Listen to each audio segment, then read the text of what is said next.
police soldier charged with the death of severely abused daughter.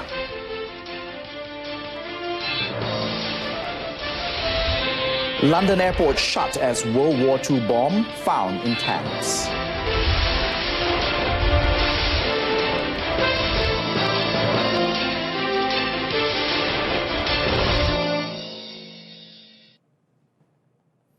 You're watching the evening edition of News on 2. I'm Adrian Seat.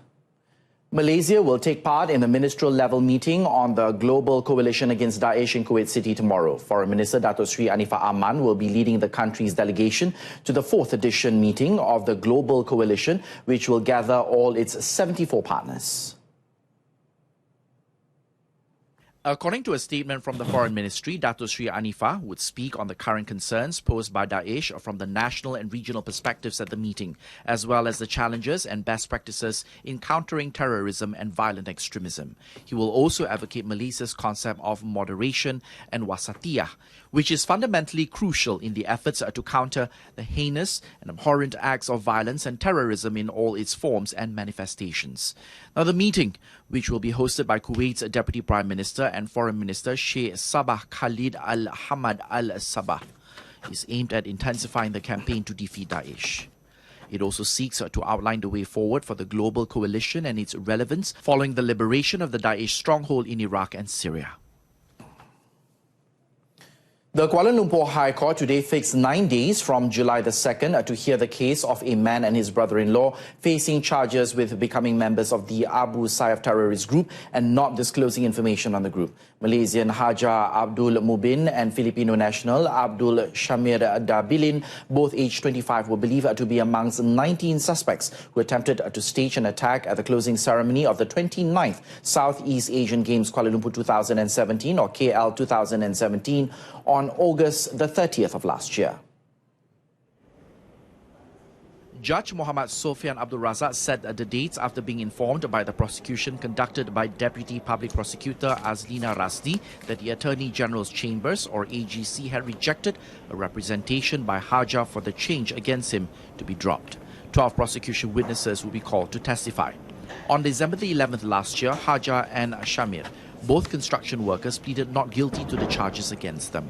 Hajar, from Sabah and believed to be the mastermind behind the plot, was charged with becoming a member of Abu Sayyaf. The offence under Section 130KA of the Penal Code provides for imprisonment, which may extend for life and is liable to a fine upon conviction. Shamir was charged under Section 130M of the Penal Code with knowingly omitting information on the group at the same place, time and date. Now, a soldier was charged at the Port Dickson's Magistrates Court today with killing his 9-year-old daughter Nur Aina Nabiha on January the 31st. Muhammad Abdullah Muhammad, 35, was charged with committing the act at his home at Jalan Vista Jaya 5, Taman Vista Jaya, Lukut from 8:30 p.m. to 11:30 p.m. He was charged under Section 302 of the Penal Code, which carries the mandatory death penalty upon conviction. No plea was recorded. Deputy Public Prosecutor Ashwin prosecuted while the accused was not represented. Magistrate Siti Khairiyah Abdul Razak fixed March the 15th for mention of the case. Meanwhile, the accused, a 34-year-old wife, who was Nur Aina's stepmother, was released on bond under Section 118 of the Penal Code, which will be produced in court as the prosecution's witness. It was reported that Aina died of a result of a severe abuse, with a post-mortem examination determining that she had injuries to her kidneys, broken bones and other internal injuries. Both of the father and stepmother were arrested on February the 1st. A forensic investigation conducted at their home the day following Nur Aina's death led to the discovery of plastic seats and belts which are believed to have been used to assault her. Nur Aina is suspected of having been treated like a commando recruit, as she was regularly forced to do push-ups, sit-ups and squats, and was routinely beaten, kicked and stomped on by her biological father. Meanwhile, an unemployed man was charged in the same court today for the murder of a dental technician at the Lukut Health Clinic quarters in Port Dickson last month. The accused, Abdul Malik Rosli, 20, was charged under Section 302 of the Penal Code for murder, which carries a mandatory death sentence upon conviction. Now, the victim was found dead in his home by his workmate on January the 22nd. According to the case report, the police found that the victim had died over 72 hours before the body was discovered. Post-mortem reports from Hospital Tuanku Jaafar Seremban revealed that the victim sustained severe head injuries believed to be caused by strong blows to the head by a hard object. Magistrate Siti Khairah Abdul Razak said March 14th as the date for case re-mention. 3 men were charged at the Pontian Magistrates Court today with the murder of a Road Transport Department officer in January of last year. The trio charged in court for the offence were Muhammad Khalifa Yahya, 24, Abdul Shukul Abdul Ghani, 26, and Esragu, 38. The 3 were charged for killing Pontian retired officer Jaiman Sapar, 54, outside his house in Parit Pak Intan Kayu Ara Pasong on January the 27th last year at around 1 p.m. According to the charge, on the day of the incident, the victim was returning home and upon entering his house was shocked to see the 3 suspects inside his house. The victim confronted the 3 and this escalated into a bloody fight with the victim attacked with a parang. The victim sustained severe injuries to the neck, shoulder and wrist. The 3 suspects stood quietly in court today and nodded when the charges were read. No plea was recorded. Prosecuting the case was Deputy Public Prosecutor Nur Baiduri Mustaqim before Magistrate Aslan Bohari, who later fixed March 15th for mention. The 3 suspects were not represented. Meanwhile, one of the suspects, Muhammad Khalifa, was also charged on 3 counts of house break-ins, which he had allegedly committed from October of last year until somewhere early this year around Pontian. For the offence, Muhammad Khalifa pleaded not guilty. 2 Nigerians were charged at the Ipoh Magistrates Court today with 2 counts of cheating a 56-year-old woman of a total of 16,000 ringgit last month. Now, the accused, Arinzi Chibusi, 24, pleaded guilty, but Ikini Malachi, 28, pleaded not guilty to both charges. Chibuisi and Malachi were allegedly to have cheated Tan Supin by telling her that there was a gift package for her, but she needed to hand over 4,000 ringgit via a CIMB account at 2:15 p.m. on January the 15th and 12,000 ringgit at 10:25 a.m. on January the 16th. The offences were allegedly committed at CIMB Persiaran Silibin Utara near Jelapang Ipoh Industrial Area. Now, Magistrate Nurul Hafiza Muhammad Fauzi set March 13th for re-mention. Deputy Public Prosecutor Nurul Kistina Kamarul Akbar prosecuted while the accused were represented by R. Rajasegaran. The National Registration Department, or NRD, has remanded 20 Filipinos to facilitate investigations into the use of fake identity cards or MyCards or possessing someone else's identity card. The individuals were arrested in an integrated operation together with the Malaysia Immigration Department and the Royal Malaysian Police, or PDRM, carried out around Johor Bahru early this morning after almost 1 month of investigation. NRD Director General Datuk Muhammad Razin Abdullah in a statement said that many false documents and MyCards were found during the operation. The suspects were believed to have been using the fake IC to seek employment around the industrial areas in Pasir Gudang. They will be investigated under the National Registration Regulations 1990, amended in 2007, and can face a jail sentence of not more than 3 years or fine of not more than 20,000 ringgit or both if found guilty of the offence.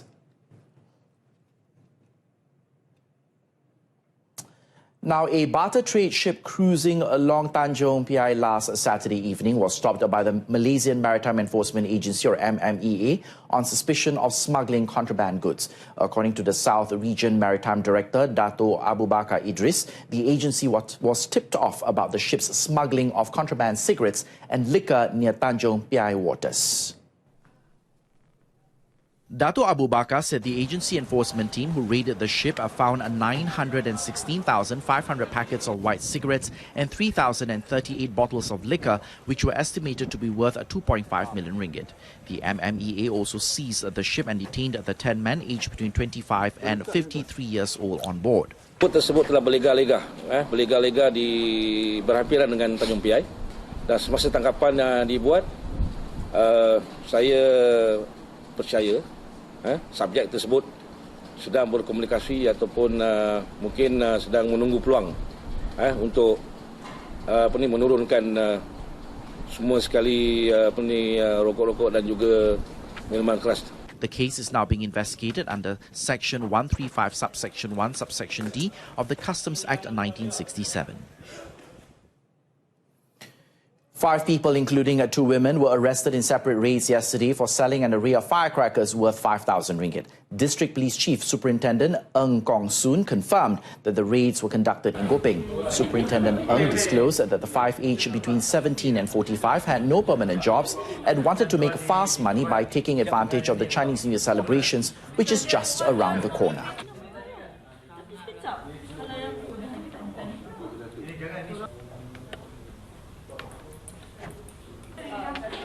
Dia lebih kurang macam dibuatkan pakai hamper lah. Pelbagai jenis bunga api dengan mercun dimasukkan dalam sini. Happy Boom. Ini kebanyakan saya rasa bunga api lah lebih banyak. He added that background checks on the 5 suspects by the police showed they had no criminal backgrounds. The case is now being investigated under Section 8 of the Explosives Act 1957.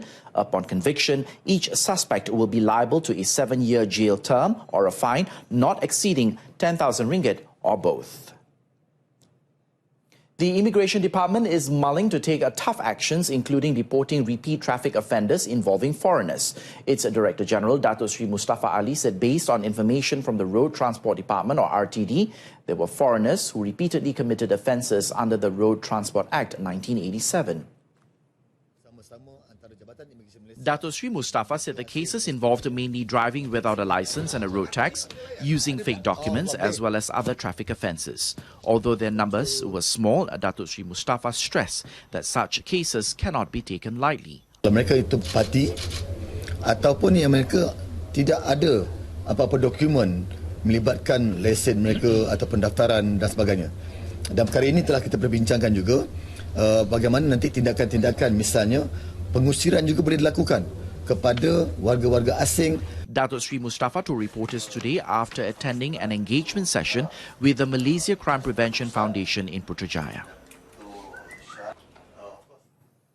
A trailer driver was burned to death today when his trailer crashed and burst into flames on the Elite Expressway.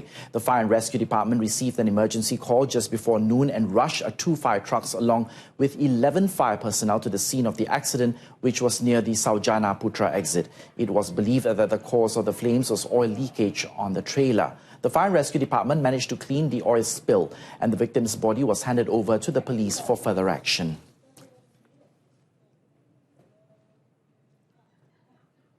Meanwhile, in Subang Jaya, a 27-year-old woman was killed today after the motorcycle she was riding crashed and got stuck in a lorry. 11 fire personnel from the Subang Jaya fire station were rushed to the scene after receiving a distress call at around 10:30 a.m. They extracted the victim, who was caught in the lorry's steering rack using an airbag. The victim was pronounced dead by a medical officer from University Malaya Medical Centre before her body was handed over to the police. Sabah holding talks with Indonesia to save last female rhino. Details coming up. You're watching News on 2.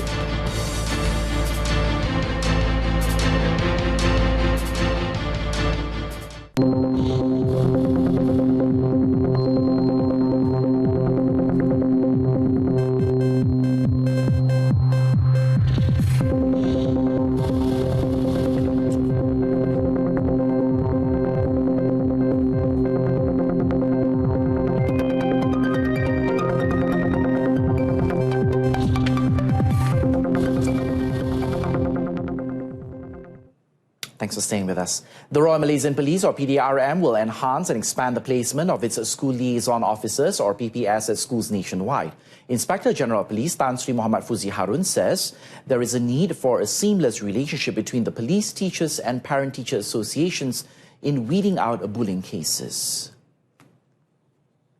Kita pun dah kena pasti mana sekolah hotspot dan sebagainya, dan kita telah bagi arahannya sekolah hotspot ni mesti dibagi penekanan tentang untuk memtingkatkan kerjasama ini tadi. The IGP, however, added that the number of bullying cases involving primary school children was still under control.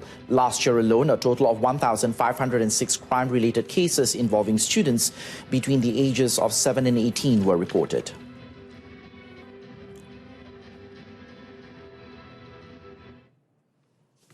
Meanwhile, Education Minister Datuk Sri Mazze Khalid lauded PDRM's efforts to place PPS officers at all schools in the country.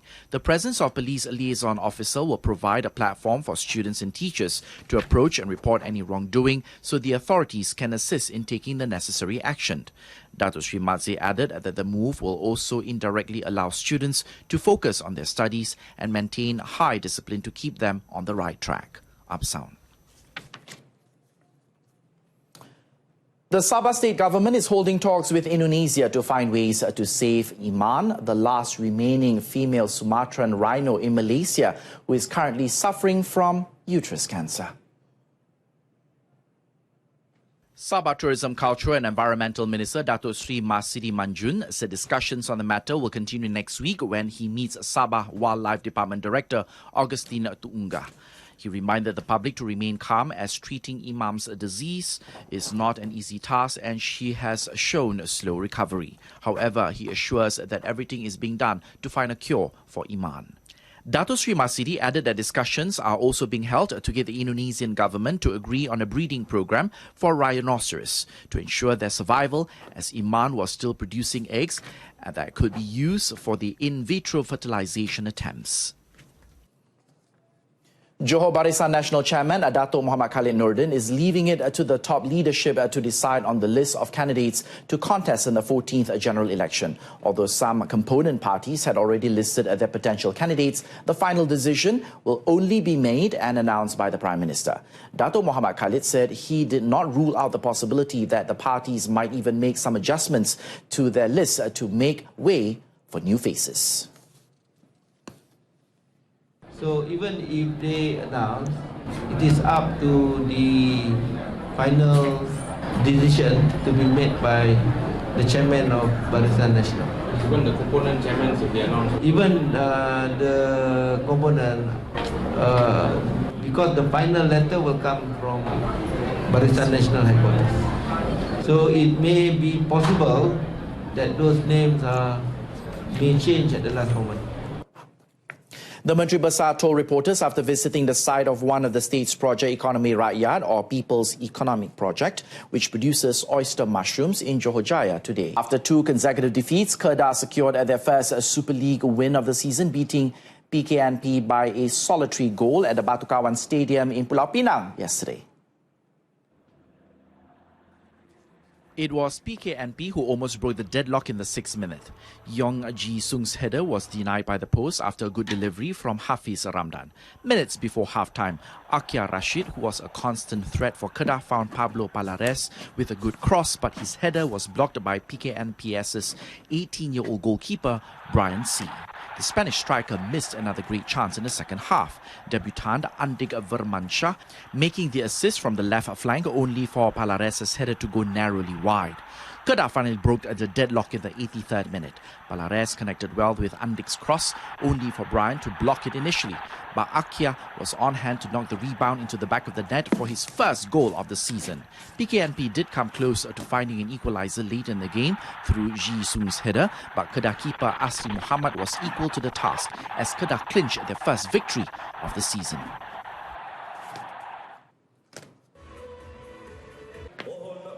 Meanwhile, at the Hang Jebat Stadium, Malacca United trounced Negeri Sembilan 3-0, thus jumped to the 4th place in the league with 6 points from 3 matches so far.